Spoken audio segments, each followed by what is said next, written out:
We're gonna do a hardcore topology exercise today to make Thomas Colin proud of us. We're gonna make this little shitty keyboard right here so I can explain to you how to make keyboards with perfect topology, all right? Now I'm making this keyboard for a new upcoming module for my course, where I'm gonna teach you guys about geometry nodes. So if you wanna learn how to use Blender properly like a professional, if you wanna get your shit together so that you can become a professional and find some professional work in the industry, then check out my new course and my mentorship program. The link for that is in the description below.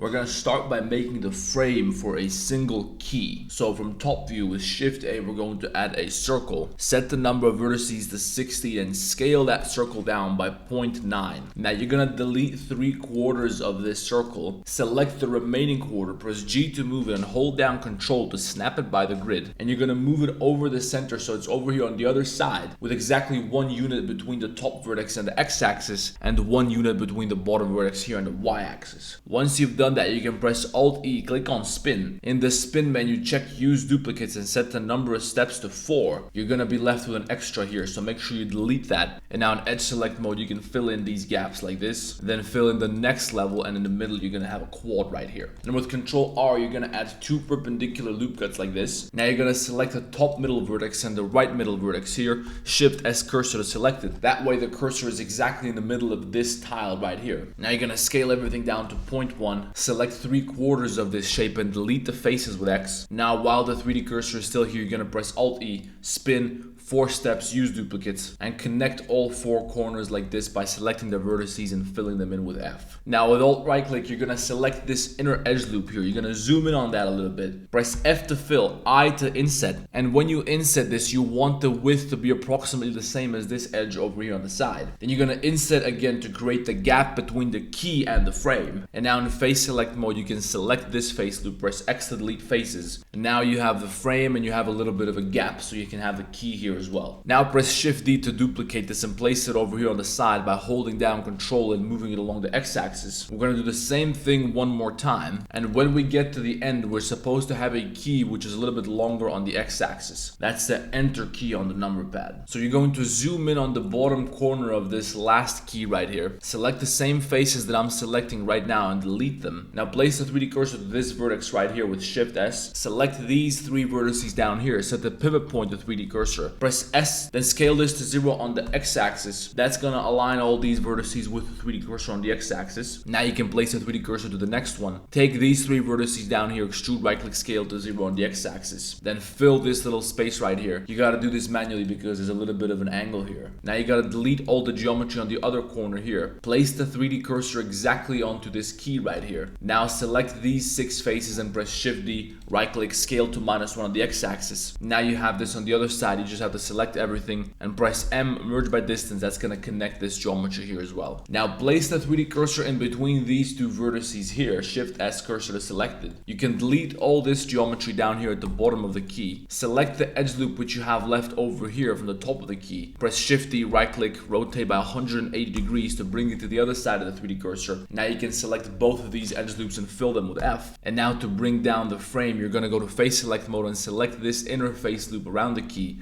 Then press Ctrl plus to add to the selection. That's also going to select these faces around the inner edge. And again, press Shift D, right click and rotate by 180 degrees. Hit enter. And now you have this longer key right here. Now we're going to need one more regular key here and another long key down here. That's going to be the 0 on the number pad. So select this key, then Shift Alt right click in face select mode to select this face loop. Then press Ctrl plus. Again, Shift D and hold down Control to snap it by the grid. Place it down here. Then select everything and merge vertices by distance. Select this key over here, including the frame around it. Shift D, right click and rotate this by 90 degrees. And then again move it and snap it to the grid by holding down Control. Place it into this corner over here. Now we have the 2 longer keys and we need 3 rows of regular keys up here. To make it easier to select and duplicate these keys, I'm going to select the edge loops that I have between them. I'm also going to select this one here in the middle. And once I got that selected, I'll press Ctrl E, mark seam. Now in face select mode, I can just press L to select by loose parts. And that way I'm going to select these 3 keys right here. Shift D, Y-axis, 1 unit, click to confirm. And then this key over here, I'm going to select and duplicate again. X-axis,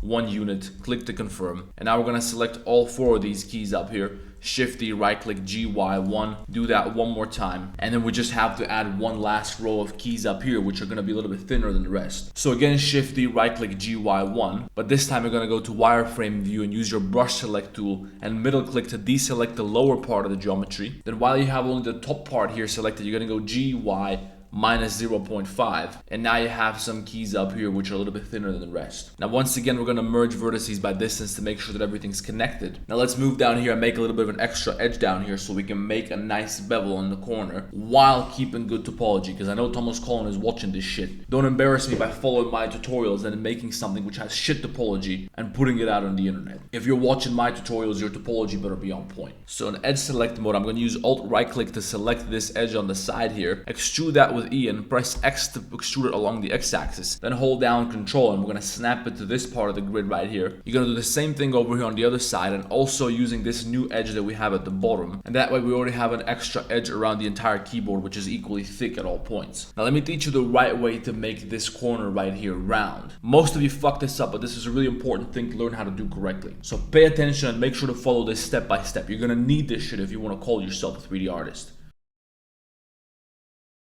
In this case, if you follow this tutorial so far and you have the exact same topology as I do, then you're going to have 1, 2, 3, 4, 5, 6, 7, 8 edges on this corner. And now we're going to select all these faces here on the outside of this corner and press X, delete faces. Select these two vertices in the corners here and press Shift S and snap the cursor to selected. That's going to place the 3D cursor exactly in the middle of a tile, which you can imagine right here. Now you're going to select the vertex from the corner here and press Shift D, right click, then rotate that by 180 degrees to place it over here. And now with Shift S, you're going to snap your 3D cursor exactly to this point. So now we're going to create a circle with Shift A, but that circle has to have exactly the right number of edges so that 1/4 of this circle will fit here and it will connect with this geometry. Now you remember we had 8 edges on this corner. So 1/4 of this circle has to have 8 edges, which means the full circle has to have 4 times 8, which is 32. So make sure the number of vertices is set to 32. And in this case, since we were careful with the measurements, you can just scale this by 0.2 and it's going to match here perfectly already. Now in wireframe view, you're going to use your brush select tool to deselect all the vertices here. Then with only these vertices on the other 3/4 left, you're going to press X, delete vertices. And now we're going to start connecting the geometry here. So select these 3 edges, then select 3 edges on the side. Go to W, bridge edge loops, but make sure that you're in edge select mode because otherwise this tool is not going to be available. Do the same shit down here on the underside, and over here we're going to have a quad which we can just fill in like this. Right now this topology is not perfect, but that's alright because we're still going to have a bevel here, which is going to be a little safety area. The bevel is later on going to improve our shading, and it's also going to help keep the subdivision surface modifier under control if we do use one. Alternatively, you can delete all this geometry that you created here from this circle, and while your 3D cursor is still on this vertex over here, with Shift A you can add a circle which has 24 vertices, and 1/4 of this circle is going to have 6 edges because 24 divided by 4 equals 6. So if you scale this down by 0.2, and if you delete all this other geometry around here, you can connect this again by bridging these edges again, or by filling them in manually with F. Now this corner is a little bit more simple, but you have less geometry on this corner, so the corner doesn't look as smooth. So I'm going to undo a couple of steps until I get the old corner back because I want to roll like this. You do whatever you want, I'm just showing you 2 different ways to do this shit. Now again, make sure to merge vertices by distance so that everything's connected. And now we gotta bring the same thing over to the other side. And to do that, we just gotta select a vertex all the way on the left side and also a vertex all the way on the right side. Shift S cursor to select it so the circle is exactly in the middle of the object. We could have also just selected a vertex over here in the middle, but whatever. And then we're gonna select these vertices on this corner and delete them. That's gonna leave us with this little gap right here. So now we can move over to the other corner and select the faces which we created here. Shift D, right click, scale to -1 on the X-axis, select everything and merge vertices by distance, and now you have a nice round corner here as well. Now if you extrude this down and you try to apply a subdivision surface modifier, it's going to behave like this, which is probably not what you want. But this can be easily fixed by just adding a bevel right here on this edge, which has 2 segments and a shape value of 1. And now your corner is going to be perfectly smooth and the subdivision surface modifier is going to behave exactly the way you want it to. Now we've got a nice 2-dimensional version of this keyboard, but let's start solidifying this. We're gonna get all the way up here to the top where we have the thinner keys, and with Alt right click we're gonna select this edge loop at the top, extrude right click, and we can push that out by 0.5 units so it's up here with the grid. And now place the 3D cursor onto this corner right here. With Shift A you're gonna add a circle with, let's say, 32 vertices. Rotate that circle by 90 degrees around the y-axis in this case, so it's standing like this on the side. Let's move this circle down by exactly 1 unit, and while the 3D cursor is still here and while it's still a pivot point, we're gonna scale this down to something like 0.3. Then let's go to side view so that we're looking at this from the side, and we're gonna delete all the geometry from 1/4 of this circle, which is on the inside here. Now I want to curve this surface so it's following this path right here, and the best way to do that is to place the 3D cursor in the middle of this circle and then select this edge loop up here at the end of the keyboard. Go to side view and press Alt E spin. This time you're not gonna click use duplicates. Let's start with 32 steps, and that basically extrudes this edge loop right here into a circle, but we don't want a full circle, we want 3/4 of a circle. So instead of 360 degrees we're gonna reduce this to 270 because that's 3/4 of a circle. But now we still have 32 steps, and we don't need 32, we need 3/4 of 32. So in this case we need a number here which is 3/4 of 32. In this case everyone knows that's 24, but if you're dealing with heavier numbers you can use this box right here as a calculator. So for example you can type in 32 divided by 4 multiplied by 3, which means you're gonna split that shit into 4. You're gonna have 1/4 of 32 left, and you're gonna multiply that by 3. So you got 3/4, which is equal to 24. Alternatively, you can type in 32 and multiply that by 0.75. That way when you hit enter you're also gonna have 24. And when you have 270 degrees here, that's gonna connect perfectly with this circle that we had on the side here. Now I just select everything and go M merge by distance. We're gonna take this inner edge loop here and extrude it upwards a little bit like this. This is where you have to decide the thickness for your keyboard. I want mine to be approximately this thick, but we're gonna be able to adjust that later. Now we have to be very careful with how we create the underside of this keyboard. So we can't just take this edge here and extrude it out, because if we do that, how are we gonna fill in this part? We got a curve over here. Down here we have a sharp corner, so it's not gonna connect properly. So the right way to do this is to go to face select mode and use Alt right click to select this extra edge on the side here, which we rounded earlier. Make sure to select the entire outline of the keyboard, and in this case that's also gonna select these circles on the end. You want to deselect all of that with your brush select tool like this. So you only want to get over here to the top of the last key. Then you're gonna press Shift D right click, lift this up a little bit on the Z axis so you can see what you're doing and focus on it. And here's the right way to fill this. You're gonna place the 3D cursor on this inner vertex at the end here with Shift S. Then select this edge loop down here at the bottom on the inside of the corners. Press Shift D right click and scale that to 0 on the Y axis so that it's aligned with the 3D cursor over here. Now you can select everything and merge vertices by distance. And you're now gonna be able to fill this if you use a grid fill. Now you can do that by going up here to face grid fill, and sometimes when you use the grid fill it's gonna give you a complete fucking atrocity like what you can see right now. That's because Blender can't always automatically calculate how you want this to be filled. So sometimes you gotta give them the numbers manually, and here's how you do that. First you gotta count how many edges you have over here on one side of this loop that we're trying to fill. And by the way, this is only going to work properly if you have symmetry, meaning we have to have the same number of edges on this side as we do here. We have to have the same number of edges on this side as we do on this one. In this case we do, we just gotta know how many edges we have. So we're gonna select all the edges on this side, open up the viewport overlays menu and check statistics. That's gonna tell you got 28 edges selected right now, which means if you select this entire edge loop, you can go to face, grid fill, set the span to 28, and you might have to adjust the offset value here. And as you can see, once you adjust that, you're gonna have a perfect filling here and the geometry is gonna be perfectly clean. This is the type of shit that you learn if you watch Thomas Collins, so make sure you subscribe to his channel. Now we gotta bring this surface back down below the keyboard, and to do that we're first gonna snap the 3D cursor to the top of this edge right here, then select this surface and scale it to 0 on the Z axis. Select this edge and this edge over here, W bridge edge loops. Let's also create a loop cut up here which we're gonna be able to align with this corner. That way we can select this entire edge loop that goes all the way around the keyboard. And once you have that selected, you're going to deselect this circle part. Make sure to do that on the other side as well. Now you can just go W bridge edge loops. That's gonna connect the entire outline of the keyboard. You just gotta figure something out for this circle now. So the best way to fill this circle is this. You're gonna place the 3D cursor in the middle of the circle. And remember that when we had a full circle here, it had 32 vertices. So with Shift A, we're gonna add another circle which has 32 vertices, flip it sideways, scale it down so it's smaller than this circle, go up here to face grid fill, adjust the offset so that these lines are parallel with the axes, and you can delete an entire half of the circle like this. Now select the entire outline of this circle without this part on the inside of this cut here. Then select all the edges here except these edges here on the corner, W bridge edge loops. And we're going to add another loop cut here just so we can connect this properly with this corner. We're going to make this entire circle a little bit smaller so that this matches approximately with this lower edge here, as you can see right now. Now place the cursor down here, extrude this edge and scale it to 0 on the z-axis so you have a face over here. You can fill these two faces afterwards. And I need some more loop cuts so you can use a grid fill here. You're going to need 3 loop cuts up here and 3 more on the side. Now you got a little gap here, which is 4 edges by 4 edges. So if you select this and go to face, grid fill, you can fill this in perfectly. Make sure to correct the normals with Control N. And to fill in the other side, we're just going to place the 3D cursor somewhere in the middle of this keyboard. Select this area which we filled here. Shift D, right click, scale to -1 on the x-axis. Again, merge vertices by distance and correct the normals. And it's also possible to make a bevel here, but I don't feel like doing that right now. So we're just going to pretend like this is supposed to be a sharp edge. Next, let's move on to the back side of this little keyboard.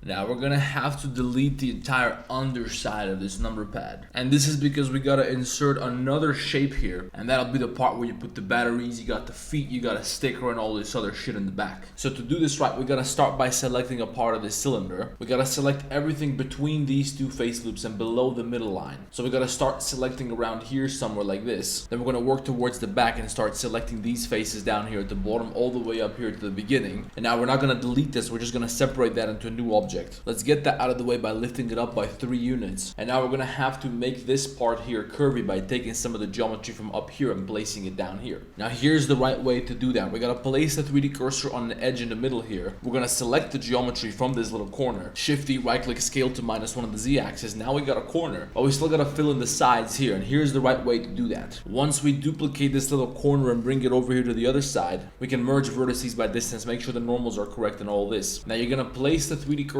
on this first vertex out here. Then select this entire edge loop and deselect this edge on the side here. Also deselect the edges on the other end. And then since we have the 3D cursor over here, we can extrude, right click, scale to 0 on the y-axis. Now that's going to be aligned. We can do the same thing one more time by snapping it to the next step. But in this case, we're going to have to manually correct this vertex by snapping it with the 3D cursor because otherwise they're not perfectly aligned. You can see the same thing over here on the other corner. You got to place the cursor on this vertex right here. You got to take this vertex and snap it to the 3D cursor. Now everything's properly connected. We just got to do the same thing on the sides. Alternatively, you can place the 3D cursor right here on the end. Then select this edge loop and deselect the edges on the ends, including this long edge right here, which is the first one on this edge loop. So I'm going to place my 3D cursor on this vertex right here. Select everything up towards the front up until this point here on the cylinder. Extrude, right click, scale to 0 on the x-axis. Then select the entire inner edge loop again. Extrude, right click, and scale it to 0 on the x-axis like this. Snap this to the 3D cursor. You gotta select this entire segment on the side here and duplicate it and bring it over to the other side. Now we just gotta figure out the best way to close this corner up here. And to do that, we're probably best off just taking this entire inner edge loop that you can see right here in the middle, selecting it all the way around the entire bottom of this little keyboard, and then pressing X to dissolve edges. That leaves you with just one face here that you gotta close. Same thing on the other side. Now you can just place the 3D cursor right here. Select this edge loop at the top here all the way to the end like this. Extrude, right click, scale to 0 on the Y and the Z axis simultaneously. Now fill this, then fill this part, and now you should be good to go. Now we can't use this surface anymore because it has a different shape, but I bet you did not know that weird edge loops like this can also be filled with a grid fill, and Blender can do a pretty damn good job at recognizing how to fill this correctly and doing just that. Now in this case I don't want to fill that, I just wanted to show you how that works. I'm going to take the edges from the inside of this circle like this, place the 3D cursor on this vertex and then extrude these, scale them to 0 on the x-axis and separate this to new object. We can extrude this one more time to get it to the next step, and now we gotta do a knife cut right here connecting these two vertices. We can dissolve this inner edge and delete these two vertices, and now we have this little angle here which we can extrude backwards, and that's gonna give us a nice little bevel. Then we're gonna invert that so we can extrude it up like this and pull it backwards a little bit more. This whole thing should probably be a little bit lower, so let's just get rid of all of this, and instead we're going to join these two vertices with J and delete this and use these two edges to create this little part that sticks out here. So from side view, we're gonna lift this up a little bit, then extrude it up to around here somewhere, then extrude again and take it all the way towards the back. These two edge loops here I want to bevel, and then I'll place my 3D cursor at the beginning of this corner. Give me these two edges and align them with the 3D cursor right here. In fact, we're better off pushing them all the way to the end. Then we're gonna make a sharp turn here to start moving this geometry in that direction, but we can't just extrude it because then it's gonna be flat and we still need it to keep this angle. So instead we're gonna place the 3D cursor right here and take this little segment segment, rotate it by minus 90 degrees around the z-axis. Now we can align this geometry right here, and now we can continue to extrude this in that direction. We're going to keep this angle, but we are going to have to go to top view and bevel this so that the geometry here matches the curve. So Control B, and we're going to need 4 segments, and that's going to have to be right around here somewhere like this. Now we can send this exactly to the middle and start extruding this to connect it up here to the top. And to do that, we're going to select this entire edge loop here,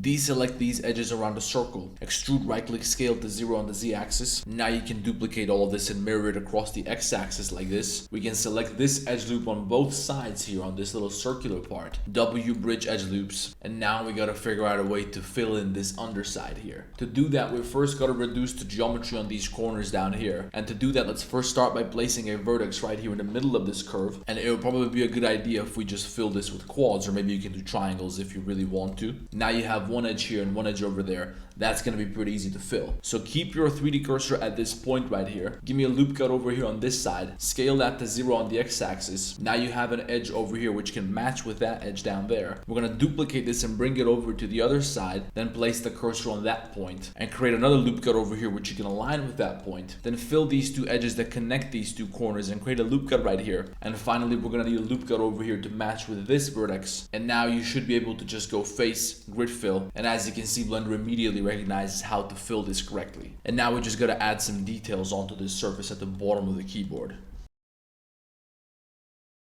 Now let's add some fucking feet. We're gonna have to attach a couple of cylinders to the bottom of this shape. And to do that properly, we're first gonna have to add some more geometry so that we have square tiles on this surface right here. And to get square tiles, we gotta add a bunch of loop cuts. In this case, you wanna go for 30 because that's gonna give us almost perfect squares. Now let's place the 3D cursor around here somewhere. With Shift A, we're gonna add a cylinder. That cylinder gotta have 24 vertices. You're gonna scale that cylinder down to around this size. And we're also gonna need some loop cuts back here so that this surface also consists of squares. Let's bring this in a little bit further and scale it up just a little bit more so that the density of edges on the cylinder is approximately the same as the density of the edges on the surface below. Now in this case, this is just a matter of scale, so we just gotta adjust the scale a little bit until we get this approximately right. And once we do get this approximately right, we're gonna add a Boolean modifier to the surface below, set that to difference and target the cylinder, apply the Boolean modifier, get rid of the cylinder. You can push this down now, and now we gotta do a little bit of Boolean cleanup. Now we're not gonna go too in depth on how you do Boolean cleanup properly, but I'm gonna slide some of these vertices around a little bit just so I can merge the vertices from the cylinder with the vertices of the surface below. And once we've done that, it should look more or less like this. Thomas Collin can probably do it better, but it's gonna be all right. Now we're gonna select this face loop, switch to vertex select and deselect this vertex loop. Control B to bevel these vertices right here, and we're gonna make sure to uncheck loop slide when we bevel this. Now let's bring this surface up a little bit more, inset it again, and you're gonna take this little edge loop and extrude it inwards,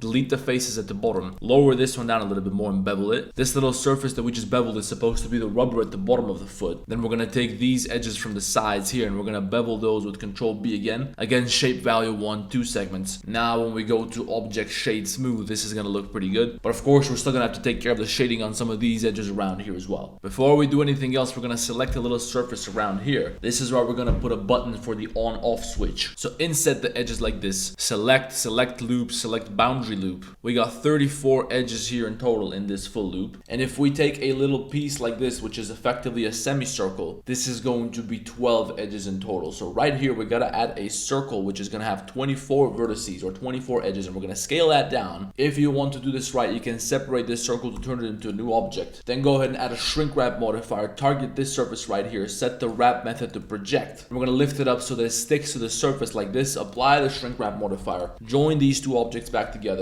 Now you can delete the inside of this inset area. You can select half of this circle and also these edges down here. W bridge edge loops, and that should bridge perfectly. Don't worry, we're still gonna take care of this right here. Now you're gonna delete the other half of the circle, place the 3D cursor somewhere in the middle of this hole like this, so you can take this geometry and duplicate it and mirror it across the 3D cursor. Now we just gotta fill in these little gaps here, and we can do that very easily by placing the 3D cursor right here, extruding this edge loop and scaling it to 0 on the Z and the Y axes, and then repeating the same thing over here on the other side and merging all the vertices by distance. Once you've done that, you can take this edge loop and slide it inwards with double G, merge by distance. Now you're gonna fill this, inset with I, use Alt S to push it inwards a little bit and extrude it up. Now we got this little gap here where we're going to create the button. And creating the button is gonna be very simple. We're gonna take this edge loop, separate it to a new object, and then just dissolve a couple of vertices on the sides like this. Take one semicircle like this and bring it a little bit closer towards the middle. That way you can just slide this back and forth to turn this on or off. Now you can go up here to face grid fill if you're not the kind of scumbag who's gonna put an angle on here. We're gonna adjust the span a little bit, and once we do that, we're gonna be able to select the surface in the middle like this and inset it. We should probably straighten this out by joining these vertices with J and then sliding these from the curve in towards the middle like this. We can even use our G stretch on these two edge loops to straighten them out as well. In fact, it's probably best if we just select all of these and use loop tool space. That's gonna clean this shit up a little bit. Now you can bring these vertices a little bit closer together like this to make this part curved. And before you know it, you can just bevel these two edge loops like this. That's gonna be a nice little switch. Now you can take the rest of this button and you can extrude that backwards like this. Again, we're gonna bevel this side over here.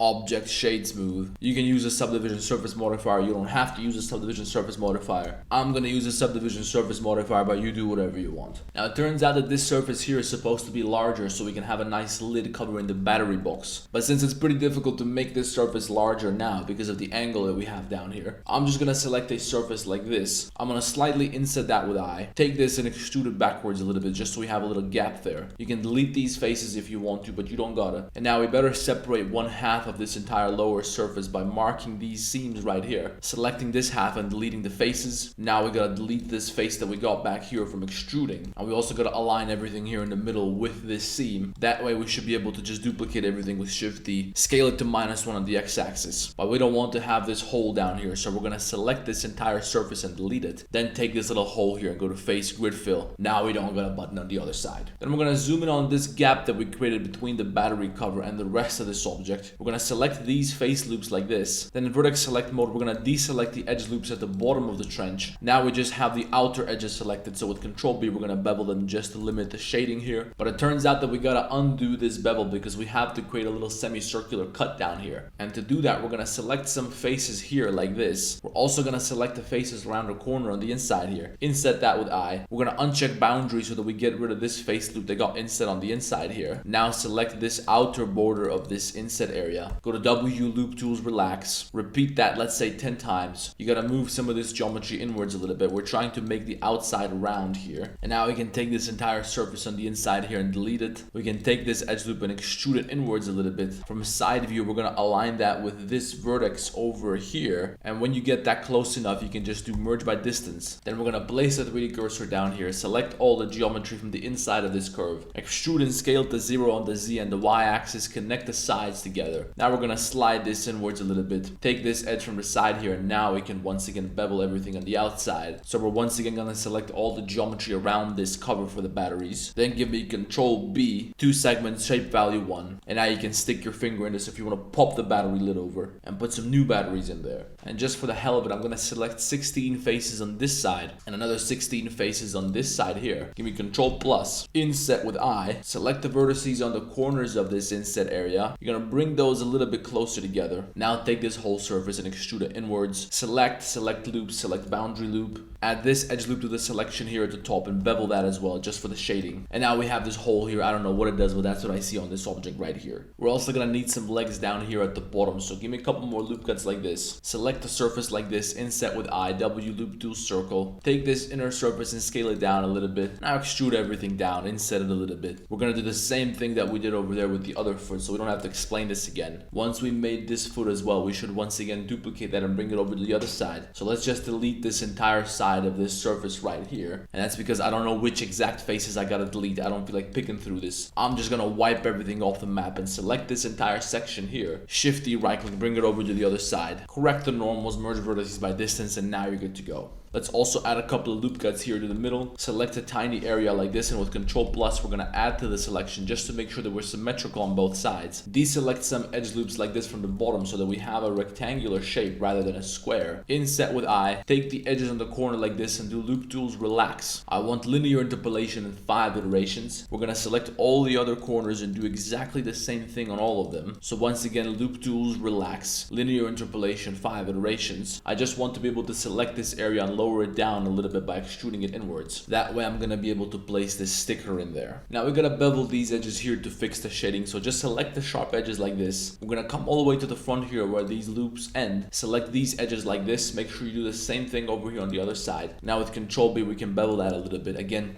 2 segments, shape value 1. Now you got some nice edges here. You got some feet, you got some details at the bottom. You can pop the battery box open. Finally, let's just select the keys at the top like this. Those can even be separated to new object. We're gonna lower them down a little bit and extrude them up a little bit like this. Control B to bevel this once like this. Then select the edge loop around the top of one of the keys. Press Shift G, select similar face angles. That's gonna select all the edges around all the keys. We're gonna bevel this one more time, but this time the bevel is gonna have a shape value of 0.5. And now we have a nice smooth bevel here, but the shading is going to be contained within this other bevel that we created earlier. So object, shade smooth, correct to normals. The object is now ready to go. Now let's add a couple of textures. Now let me explain to you how to texture this properly. And if it's your first time watching one of my videos, you might first think that why the fuck don't I use Substance Painter or something like that. But if you think about this for a second, you might realize that this shit is a lot simpler than you thought. And you can use this technique to produce almost any texture for anything ever. Especially if you're doing product visualization. Now in this case, I just went into Blender, I went to top view and I took a screenshot of the layout of this keyboard like this. Then I put that shit to Canva so I can use it as a reference. I just used some of the basic tools and graphics that you have over here on the side, and I put together a little fucking keyboard. It ain't nuclear physics, anybody can figure this out. This is the type of shit they teach people in elementary school. So now I got a nice layout for this keyboard, but now I want the background to be black so I can put it over my keys. And to do that, I'm just gonna get rid of the screenshot that I used here as a reference. So I'm gonna unlock that and I'm gonna delete it. And now I just gotta select the background and change the color to black. That gives me a little texture that I now just have to project over the object in Blender. So to do that, I'm gonna go up here to File, Download. I gotta click on Download again. Now I got this shit in my Downloads folder. I don't know why it's saved as number 7, but that's what it is. And now in Blender, I got to apply that to these keys that I've modeled right here. So to do that, I'm gonna switch over to the shading workspace, add a new material, which we're going to name keys. Then with Shift A, we're gonna add an image texture node, in which we're going to use the open button to load the image, which we just downloaded from Canva. Once we do that, we're gonna plug that shit in the base color. And as you can see, the image is not mapped correctly onto the object. So to tell Blender how to map this properly, we're gonna UV unwrap it. And to do that, we're first going to select all the faces at the top of the keys. An easy way to do that is to just select both of the types of keys and just press Shift G,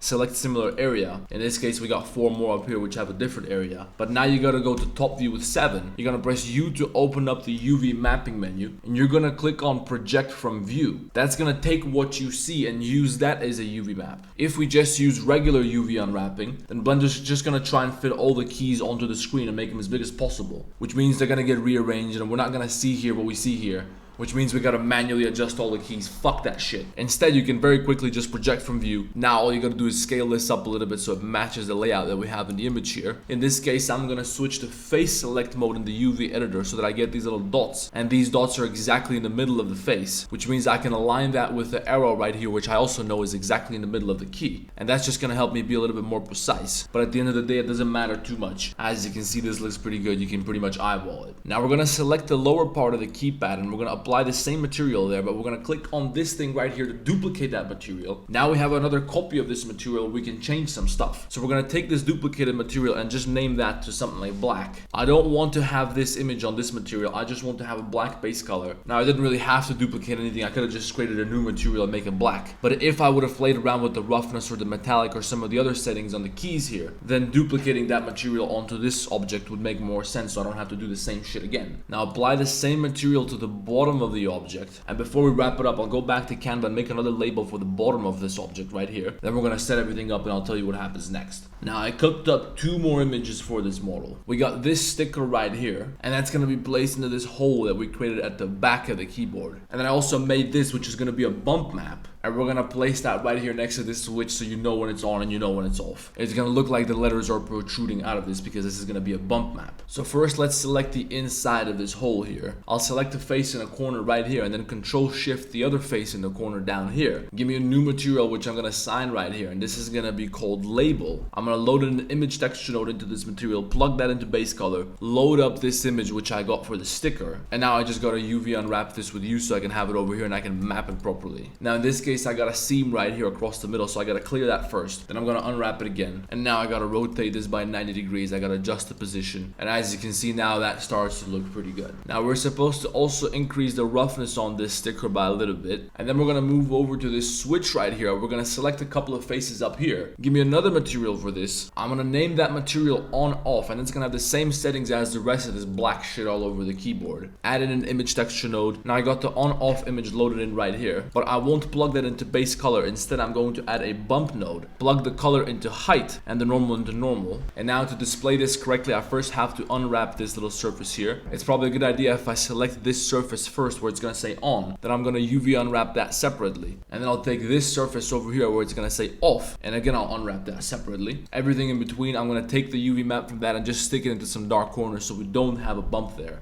And then this thing right here, I gotta rotate by 90 degrees and place it over the off letters. And then I'll select both of them so I can see both of them in the UV editor at the same time. This way I can adjust the size of the tiles to make sure that the letters are gonna have the same size. I can also move the entire UV map upwards a little bit so the text would come a little bit lower. And then we're gonna reduce the strength in the bump node down to something like 0.2 probably. And as you can see now, that looks the way it's supposed to look. Now, as I told you before, I created this model so that I can use it in my course. And I'm gonna use this thing right here to teach you some more advanced techniques for how to visualize products. For example, we're going to use geometry nodes to add some dust onto this object to make it look more detailed. And of course, this model is also going to be available for download on Patreon. So make sure to like the damn video, subscribe to the channel, check out the course because we're going to teach you how to get your shit together. Let me know what you want to see next. I'll see you in the next one.